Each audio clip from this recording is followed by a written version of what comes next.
I have sat through 412 induction ceremonies in my 3,000 years of service, and I can tell you with total certainty that they are all the same. A new species is discovered. The Concordant Assembly gathers to welcome them. The species stands at the podium and describes, with insufferable pride, just how peaceful their world was, how their star was calm, how their moons were quiet, how intelligence simply arrived on schedule, the way frost arrives in winter, inevitable, gentle, expected. They show us pictures of gentle rivers and soft-lit forests, and they wait for applause, as if surviving a world that was never trying to kill them is some kind of accomplishment. My people, the HFY, do not find this impressive. We are creatures of silicate and slow mineral growth. Some of us live 4,000 years. We have watched empires of flesh rise and crumble in less time than it takes one of our crystalline lattices to fully anneal. Patience is not a virtue to us. It is simply what time feels like when you have enough of it.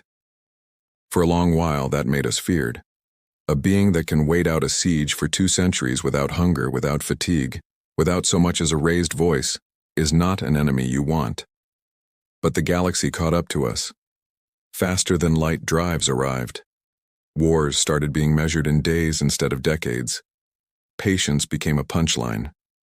Now, we are the delegates everyone assumes will fall asleep during their own speeches, which, to be fair, I have done.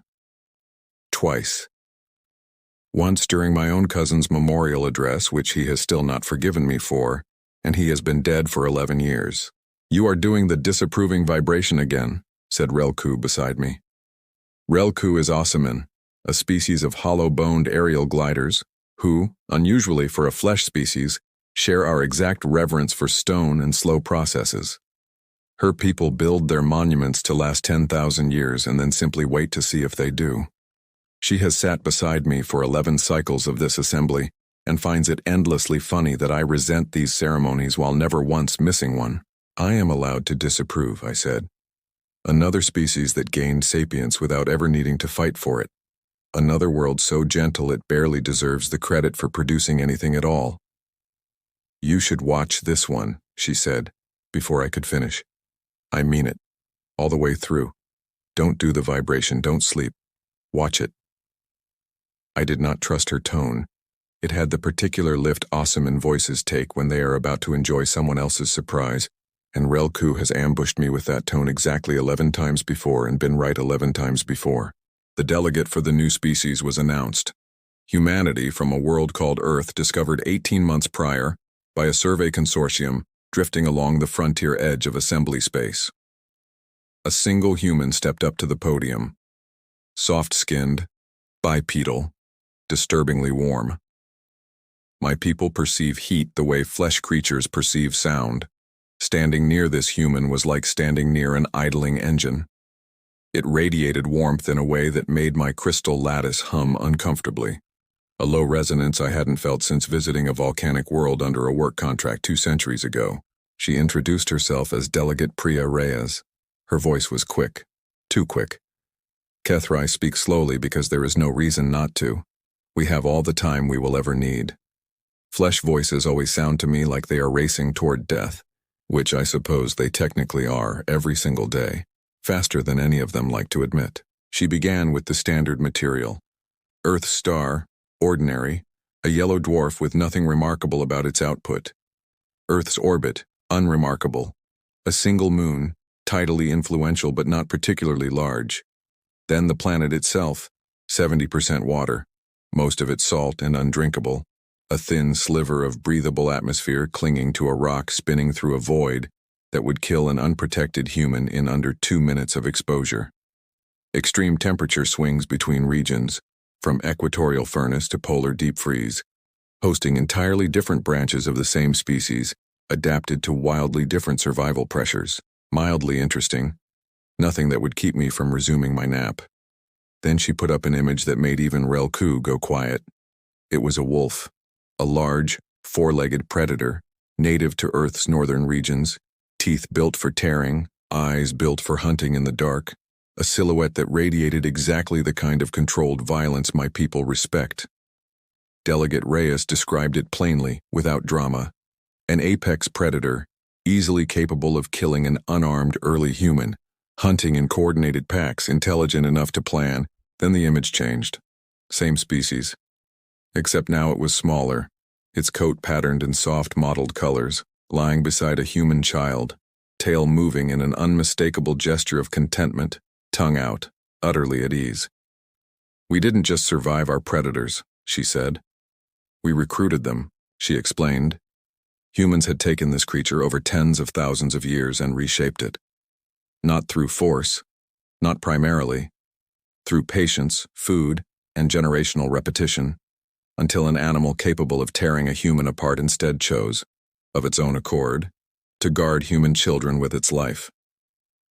And then she said the part that made my mineral core actually seize, a sensation I had not experienced since a mining accident on my home continent nearly a millennium ago. We did this more than once. The projector cycled. A wild horse, an animal built entirely around fleeing anything larger than itself, shone instead pulling carts, carrying riders into battle, trusting a creature from an entirely different branch of the evolutionary tree enough to let it climb onto its back. A falcon, a hunting bird with talons that could open flesh in an instant, trained to chase down prey, and then, this was the part that unsettled me most, voluntarily return that prey to a waiting human hand, rather than eat it themselves, because the arrangement had been made worthwhile to the bird across generations of careful breeding and training. Bees, an entire insect civilization with its own internal social structure, kept and tended for their poison and their sugar, their colonies managed rather than destroyed. Even fire, she called it, with a small dry humor I would come to recognize as distinctly human. The first thing we tamed that wasn't alive. A force capable of consuming entire forests, capable of ending a human life in seconds, contained instead in small controlled pits, used to cook food, hold back the cold, and eventually, thousands of years later, to power the engines that had ultimately carried them into space. I had assumed, like every delegate before this species, that humans would be another gentle, accidental intelligence, a fifth or sixth iteration of a story I had heard 400 times. Instead, I was looking at evidence of a species with a documented, repeated, deliberate habit, identifying the most dangerous things in their environment and turning them into instruments. It did not stop with animals, Delegate Reyes continued, and her tone did not change, which somehow made it worse. We tamed rivers into irrigation, redirecting forces that used to flood and kill thousands, and made them feed millions instead. We tamed lightning into electricity. Eventually, we split the atom, one of the most destructive forces known to exist in our solar system, capable of erasing a city in a fraction of a second, and used most of that discovery not for weapons but to boil water for power plants. A pause. Deliberate. The kind of pause I recognized because my own people use it before delivering something difficult. Most of it. Relku's feathers along her crest had gone stiff. An Ossiman expression I had learned over 11 cycles meant genuine alarm rather than mere interest. I understood why. My people had built our entire reputation, our fear, our respect in the assembly, on patience. This species had built theirs on something adjacent but far more unsettling, the systematic domestication of anything dangerous enough to be useful, and, she implied next, that habit had not stopped at animals or rivers or atoms. It had turned inward. Historians on my world, she said, have a term for what happened to humans over roughly the last 10,000 years. They call it self-domestication. We did to ourselves, deliberately and gradually, roughly what we did to the wolf.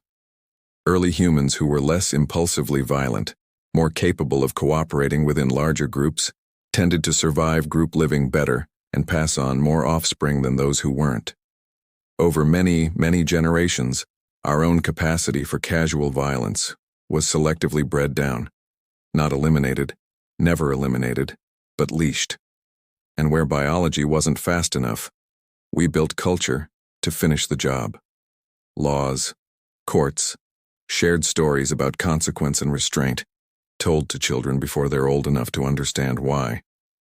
We built all of that specifically to keep the leash tight, because we know, better than any species I have yet heard of in this assembly, exactly what we remain capable of without it. She showed the numbers next, and I want to be precise about what happened in the chamber when she did, because I do not believe the other delegates expected it, and neither, entirely, did I. Wars. Casualties. Region by region. Era by era. Centuries of conflict between rival human nations, tribes, ideologies, faiths. Tens of millions dead, not from disease, not from the hostile world they had already conquered, but from other humans, deliberately, repeatedly, across every recorded era of their history. The room's ambient temperature, the actual physical temperature, which my kind can perceive shift the way flesh creatures perceive sound, dropped measurably as several delegates recoiled in their seats. The Farron delegation, 3 rows ahead of us, actually covered their photoreceptors, an assembly-wide gesture of distress I had only ever seen used in response to depictions of active violence. And then, and I will not forget this as long as my lattice holds together, she smiled. A small, tired, entirely unthreatening human gesture. "We're not proud of that history," she said. "But we didn't run from it either. We looked directly at the worst thing we could become, and instead of pretending it away the way some cultures might, we built entire civilizations, legal systems, economies, whole branches of philosophy, specifically designed to contain it without erasing it. Every wolf sleeping by a human fire tonight is proof that we can tame ferocity without destroying what made it useful in the first place. We're hoping and frankly working very hard to ensure that the same holds true for us." I stood.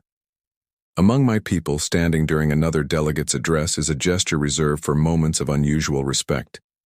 It signals that you wish to be fully present, fully attentive, no longer merely observing from the comfortable distance of a seated body.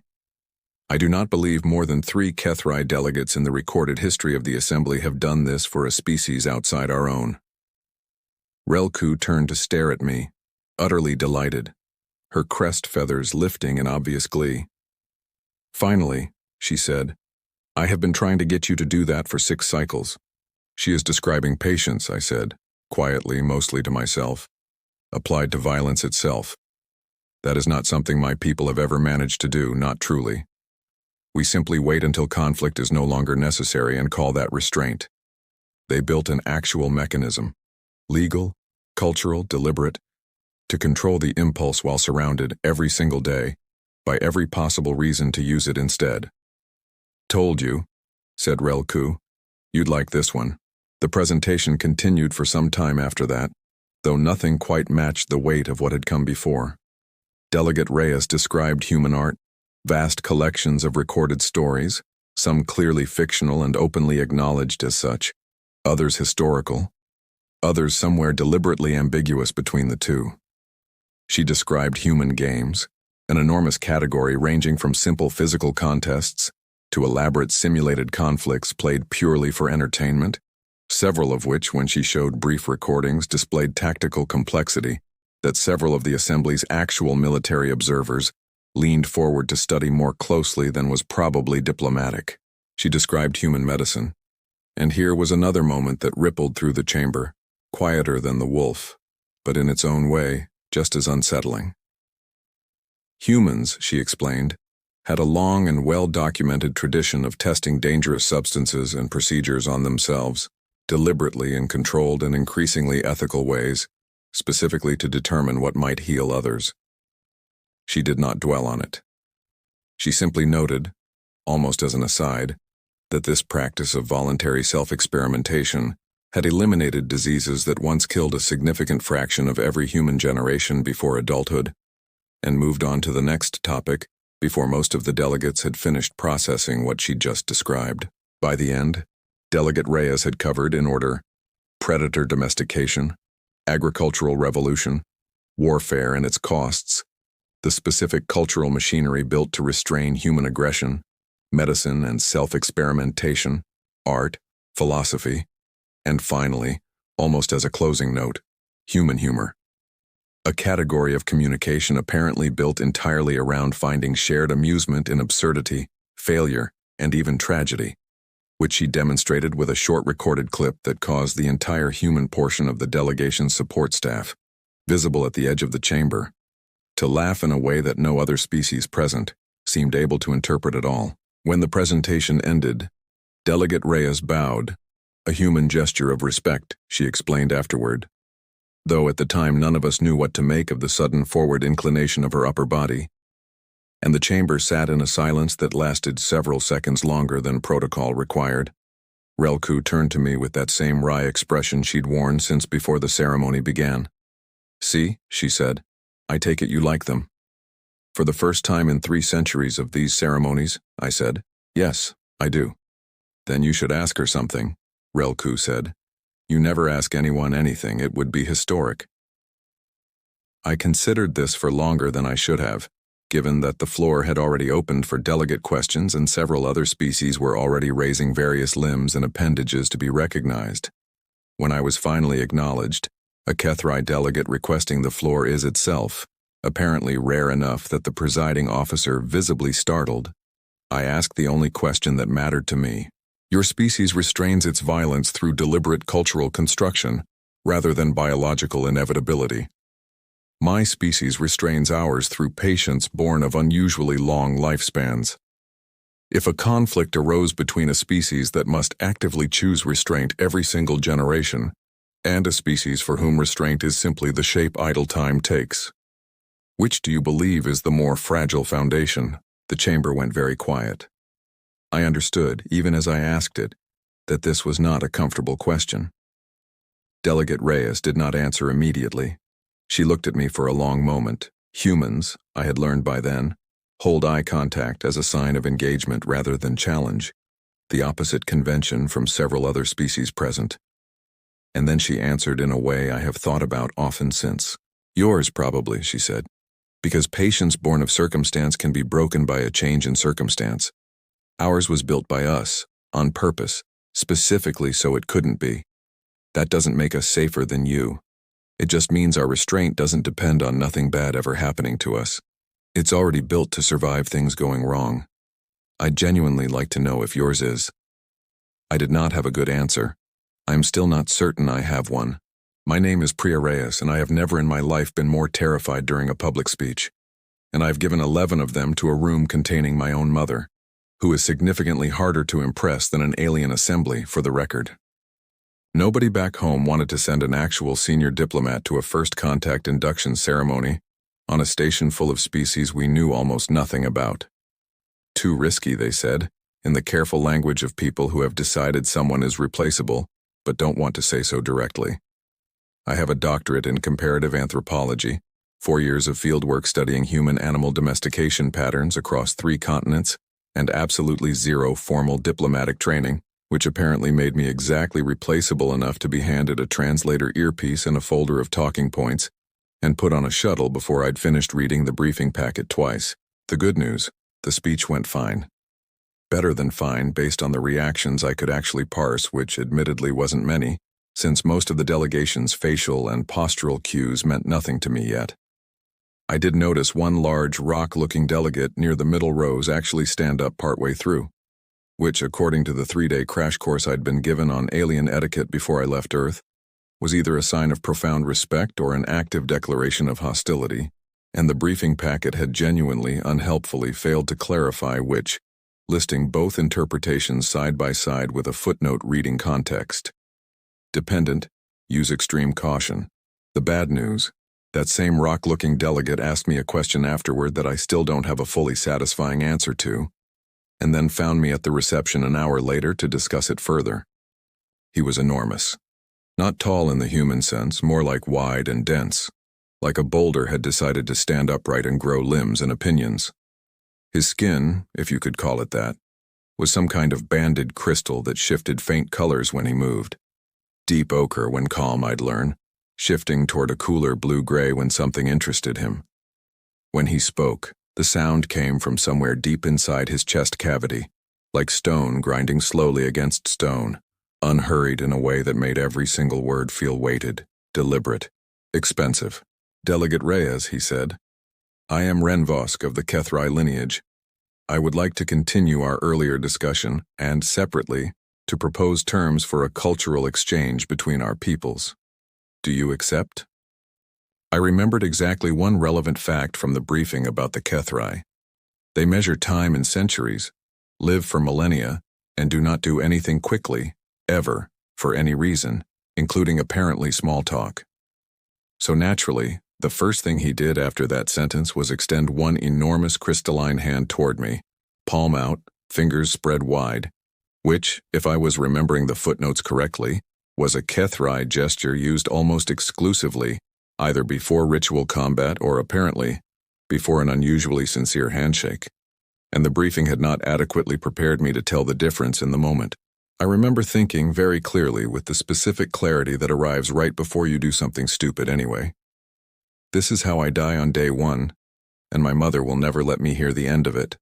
Posthumously. I shook his hand anyway because refusing felt worse and because something in his tone during the assembly session, patient, genuinely curious rather than hostile, had already told me more than the briefing packet had managed to. He did not crush it, though he could have easily, without trying. He held it, very gently, studying my face with an expression I genuinely could not read on a being made of rock, and then made a low rumbling sound that seemed to come from everywhere at once, resonating faintly through the floor. "You are trembling," he said. "Fear response?" "A little, yeah," I admitted, because lying to a 4,000-year-old crystal diplomat seemed like a bad long-term strategy for a career I was hoping to keep having. "Good," he said, releasing my hand at last. "It means you understood the gesture correctly and chose to proceed regardless. Very few flesh species do either.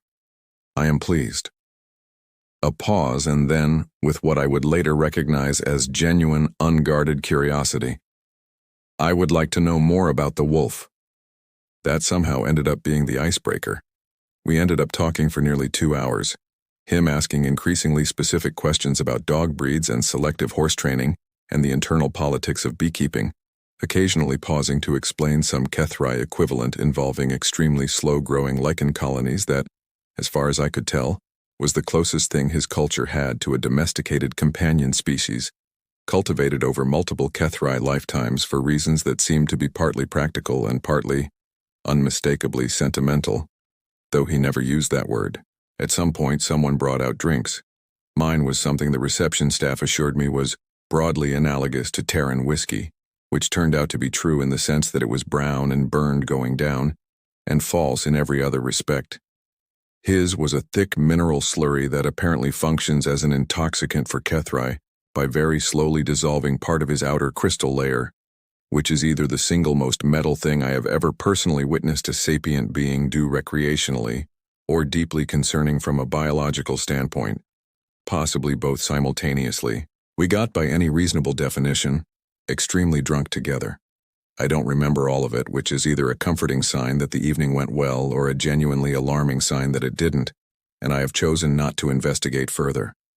I do remember him trying with enormous patience to teach me the correct formal HFY greeting posture, and me somehow ending up flat on my back on the reception room floor, laughing so hard I couldn't breathe properly, while a 4,000-year-old crystal being patiently seriously explained that no, that particular position was not a threat display. That was just me falling over, and could I please attempt to stand again so we could try once more. I also remember, much more clearly, the question he'd asked me back in the chamber, because it followed me out of that room and has followed me every day since. Which restraint is the more fragile foundation, the one shaped by circumstance, or the one built on purpose? I gave him an honest answer in the moment, but honest isn't the same as complete, and I've spent a fair amount of time since then turning it over. Command back home was thrilled, in the specific relieved way that means they genuinely expected this to go badly. Apparently securing informal, visible goodwill with the single most historically feared species in the entire assembly, a species most other delegations still quietly avoided sitting near, on literal day one of first contact, was well above what anyone had expected from the replaceable one. I have now been formally designated the primary human liaison for all future HFY relations, which sounds impressive on paper, and mostly means more speeches, more diplomatic dinners I am unqualified for, and considerably more terrifying handshakes with beings who could, I am fairly sure, absorb small arms fire without particularly noticing. It also meant 3 weeks later that I was the one standing in a cramped observation deck at 0300 station time, when things briefly, almost, went very wrong. A Farron trade vessel, the same delegation that had covered their photoreceptors during my war casualty numbers, had drifted too close to a HFY research platform during a supply run, triggered an automated defensive response nobody had bothered to fully disclose to the newer delegations, and for about 4 minutes, 2 entire species were one miscommunication away from what would have technically qualified, under assembly law, as an act of war. I was pulled out of bed and patched into an emergency channel because, and I quote the message exactly, "The human liaison has demonstrated an unusual capacity for de-escalating HFY tension responses." I did not feel qualified for that description at 0300 in the morning, wearing a station-issue robe over pajamas, trying to remember which of the 17 HFY formal address protocols applied to an active defensive posture rather than a diplomatic reception. Ren Vosk was already on the channel by the time I connected, his voice slower than usual, which I'd learned by then meant he was either extremely calm or actively suppressing something. The Farron captain on the other side was talking fast, in the clipped, anxious cadence of someone who has just realized their vessel's shields are the only thing between them and a species whose military doctrine, as far as anyone in the assembly actually knew, had simply never been tested against modern weapons because nobody had been foolish enough to try. "Renvosk," I said, before I'd fully decided what I was going to say. "Walk me through what the platform system actually registered, not what it means politically, just the raw trigger." There was a pause, a genuinely long one, even by HFY standards, long enough that the Farron captain started talking again before Ren Vosk cut back in. "An unscheduled vessel entered the platform's proximity threshold at a velocity the system's threat model classifies as an approach vector," he said. "The response was procedural, not deliberate. No HFY crew member has yet authorized escalation." "Okay," I said. "So nobody actually decided to do anything yet. That's good. That's really good, actually." I turned to the Farron channel. "Captain, can you reduce your velocity by half and hold position? Not retreat, just slow down. I don't think anyone wants you to look like you're fleeing, and I don't think anyone wants you closer either." The Farron captain, audibly relieved to have something concrete to do, complied immediately. "Renvosk," I said, "is there a HFY gesture? Ship scale, something your sensors would register, Brav, for, 'We acknowledge this was an accident and are not escalating'? Something that isn't just silence, because I think silence right now reads as either of two very different things and I'd rather not find out which one by accident." Another pause, shorter this time. "There is a formal signal. It has not been used against another species in either of my lifetimes." A beat. "I will authorize it. 4 minutes in total, from first alert to both vessels standing down, logged afterward by assembly monitors as the shortest interspecies near incident resolution on record, which I'm told is now taught, slightly embarrassingly, in a training module with my name attached to it. Ren Vosk found me the next day in the same reception hall as our first drink, though notably sober this time, on both our parts. "You did not ask either party to apologize," he said. "You did not ask for acknowledgement of fault. You asked only for information and then for a specific small action from each side." "Yeah," I said. "Figured everybody assigning blame in the middle of a live threat response was how it actually turns into a war, not how it gets avoided. Sort the facts out after everyone's calm." He was quiet for a long moment. His crystal surface shifting toward that cooler blue-gray I'd learned meant something had caught his genuine interest. "You answered my question in the assembly chamber honestly," he said. "That your restraint is built rather than inherited, and therefore already designed to survive things going wrong. I did not fully believe you at the time. I believe you somewhat more today." "High praise," I said, from a 4,000-year-old rock man. "I am aware," he said, "that this is what passes for a joke among your people. I am told I am meant to laugh. You don't have to force it." "I am not forcing it," he said, and made that low, rumbling, everywhere at once sound again, which I'd finally confirmed, 3 weeks and one very embarrassing form report later, was in fact laughter, and not, as I had briefly and alarmingly assumed on our first night, some kind of geological warning sign.